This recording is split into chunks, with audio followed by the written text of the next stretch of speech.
Hello everyone, स्वागत है greenfield safety world में। और आज हम जुड़ रहे हैं एक नए टॉपिक के साथ में। और आज का जो हमारा टॉपिक होने वाला है वर्क एट हाइट। तो आज हम जानेंगे कि इसका डिफिनीशन क्या होता है, वर्क एट हाइट पर हजार्ड क्या क्या हो सकते हैं और क्या क्या प्रिकॉशन आप ले सकते हैं जिससे आप अपने आप को बचा सकते हैं सेफ्टी के व्यू से।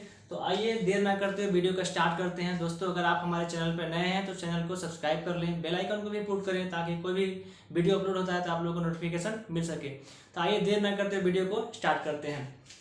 सबसे पहले दोस्तों जानते हैं कि वर्क एट हाइट क्या होता है। तो वर्क एट हाइट का मतलब हुआ कि कोई भी ऐसा काम जो ऊंचाई पे किया जाता है वर्क एट हाइट कहलाता है। और जरूरी नहीं कि जो हमारा ग्राउंड लेवल है उसके ऊपर ही काम हो तो उसे ही वर्क एट हाइट बोलेंगे। जमीनी स्तर के नीचे भी अगर कहीं काम हो रहा है तो वो भी वर्क एट हाइट में ही आता है। तो आइए इसका डिफिनेशन जानते हैं कि क्या होता है। कि work at height is a work any place above or below the ground level where the person could be injured if any fell from the height is called work at height. Work at height क्या है? एक work है जो ground level से या तो ऊपर या तो नीचे काम होता है और वहां से गिरने के बाद, उस ऊंचाई से गिरने के बाद कोई पर्सन क्या हो सकता है, इंजर्ड हो सकता है, चोटिल हो सकता है और हो सकता है तो मृत्यु भी हो सकती है, उसका डेथ भी हो सकता है। तो इसको क्या बोलेंगे हम? वर्क एट हाइट बोलेंगे। तो दोस्तों आगे हम बात करते हैं कि अकॉर्डिंग टू ओसा। ओसा क्या है? ओसा एक संस्था है, इसका फुल फॉर्म होता है occupational safety and health administration. क्या कहता है कि any work above 1.8 from ground 1.8 metre from ground level is called work at height.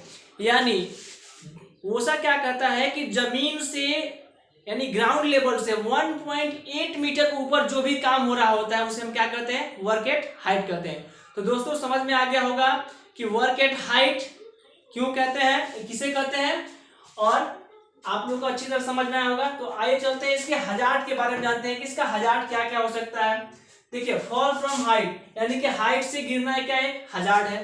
Fall of material and equipments. देखिए दोस्तों, अगर आप हाइट पे काम कर रहे हैं और ऊपर से कोई मटेरियल, कोई इक्विपमेंट गिर जाए, नीचे कोई आदमी खड़ा है तो क्या होगा? आपको नुकसान हो सकता है। वर्टिकल डिस्टेंस यानी कि वर्टिकल डिस्टेंस का मतलब होता है बहुत ऊंचाई, बहुत ऊंचाई, इससे आपको नुकसान हो सकता है, ये आपके लिए हजार्ड है। अनप्रोटेक्टेड एज यानी कि जैसे कि आपको जो हाइट पे काम हो रहा होता है और किनारों पे अगर आपने वेरिकेशन नहीं किया है, अगर आपने टो बोर्ड गार्डरेल मिरर नहीं लगाया है तो ये आपके लिए हजार्ड हो सकता है। उसके बाद से वेदर कंडीशन। वेदर कंडीशन में मान लीजिए कि हाइट पे काम हो रहा है, बारिश आ गया, उस समय भी आप अगर काम करना शुरू कर रहे होते हैं या आप काम उस समय कर रहे होते हैं तो आपको नुकसान हो सकता है। इलेक्ट्रोक्यूशन यानी कि मान लीजिए कहीं पे हाइट पे काम हो रहा है, ऊपर से आपका इलेक्ट्रिक वायर गया है तो ये आपको नुकसान पहुंचा सकता है। आगे है ओवरलोडिंग यानी कि मान लीजिए आपका कोई मान लीजिए कि स्काफोल्ड बना हुआ है और उस पर क्षमता है कि वो 5 टन का लोड सहन कर सकता है और आप उस पर 10 टन ओवरलोड कर रहे हैं तो ये आपके लिए हजार्ड हो सकता है। उसके बाद से इम्प्रॉपर हाउसकीपिंग। अगर इम्प्रॉपर हाउसकीपिंग और अगर हाउसकीपिंग अच्छे से आप नहीं करते हैं वहां पर तो इससे आपको क्या हो सकता है? नुकसान हो सकता है। जैसे सामान कोई भी इक्विपमेंट्स इधर उधर बिखरे रहते हैं जिससे आपको काम करने में नुकसान हो सकता है, आपको स्लिप ट्रिप फॉल हो सकता है। तो ये थे आपके हजार्ड्स। अब बात करते हैं प्रिकॉशंस की। प्रिकॉशंस क्या क्या हो सकते हैं? अब प्रिकॉशन में पहला क्या होगा? Wear full body harness with tool and yard. अब क्या है कि आपको फुल बॉडी हार्नेस लगाना है, उसमें टूल एंड यार्ड होना चाहिए और उसके स्नैप लॉक, उसके जो बेल्ट लगे होते हैं, जो भी उसके जो इक्विपमेंट्स हैं वो अच्छी तरह से काम करने चाहिए। आपको फुल बॉडी हार्नेस पहनने से पहले एक बार इंस्पेक्शन जरूर करना चाहिए किसी को देने से पहले। उसके बाद से ये क्या होना चाहिए? 100% टाई अप होना चाहिए। उसके बाद से गार्डरेल है, मिडरेल है एंड टो बोर्ड है। ये गार्डरेल, मिडरेल और टो बोर्ड क्या होता है? सामान को गिरने से, आदमी को गिरने से भी बचाता है। इसके बाद से proper inspection of working platform. काम करने से पहले क्या करना है? प्रॉपर इंस्पेक्शन करना है जिससे कि हमको पता चल सके कि ये प्लेटफॉर्म जो है काम करने के लायक है या नहीं है।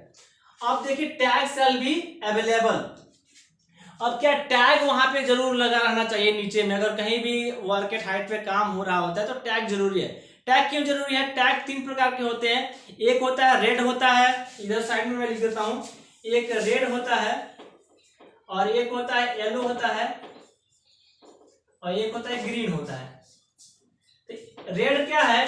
रेड का मतलब हो गया कि यह काम करने के लायक नहीं है। येलो क्या है? सिर्फ यहाँ पर कॉम्पिटेंट पर्सन काम करेंगे, कॉम्पिटेंट पर्सन काम करेंगे। ग्रीन का मतलब है काम करने के लिए सेफ है, यहाँ पर कोई भी काम कर सकता है। अब देखिए यहाँ पर है 6ठा नंबर में, do not store unwanted material at height. वहां पर हाइट पे अगर काम हो रहा हो तो वहां पर कोई भी अनवांटेड मटेरियल आपको नहीं रखना है जिससे कि आपको काम करने में परेशानी हो। जिस वस्तु का, जिस इक्विपमेंट का वहां पे काम नहीं, उसको पहले ही रिमूव कर दें। अब है लाइफ लाइन। लाइफ लाइन बहुत जरूरी होता है, क्योंकि अगर ऊपर सेंटरिंग का काम चल रहा है या वहां पर उसे ढलाई वगैरह का काम चल रहा है तो वहां पे आपको लाइफ लाइन की जरूरत पड़ती है, तो लाइफ लाइन बहुत जरूरी है। उसके बाद से सेफ्टी नेट। सेफ्टी नेट जरूरी है। ये 2 प्रकार का होता है, एक वर्टिकल होता है, एक हॉरिजॉन्टल होता है। दोस्तों आपने देखा होगा कहीं भी आप जा रहे होंगे तो अक्सर जो बड़ी बड़ी बिल्डिंगें बनी होती हैं, आप हरा कलर का एक सेफ्टी नेट देखे होंगे कि एक वर्टिकल होता है, एक हॉरिजॉन्टल होता है। तो वर्टिकल और हॉरिजॉन्टल ये लगाने के फायदे क्या है कि अचानक अगर कोई इक्विपमेंट गिरता है तो उससे क्या, नीचे अगर कोई आदमी काम कर रहा है तो उसको उससे सेफ्टी मिलती है, उसके शरीर पे नहीं गिरता है, या कोई व्यक्ति भी गिरता है तो उस पे उसको बचाया जा सकता है। तो दोस्तों ये था आज का हमारा टॉपिक, वर्क एट हाइट। आपने क्या जाना, इसका डिफिनेशन जाने, हमने हजार्ड जाना, प्रिकॉशन जाना। तो दोस्तों आशा करता हूं कि आप लोगों को वीडियो समझ में आया होगा। तो दोस्तों मिलते हैं अगले वीडियो में, तब तक के लिए आप लोग अपना ध्यान रखें। Take care, bye bye.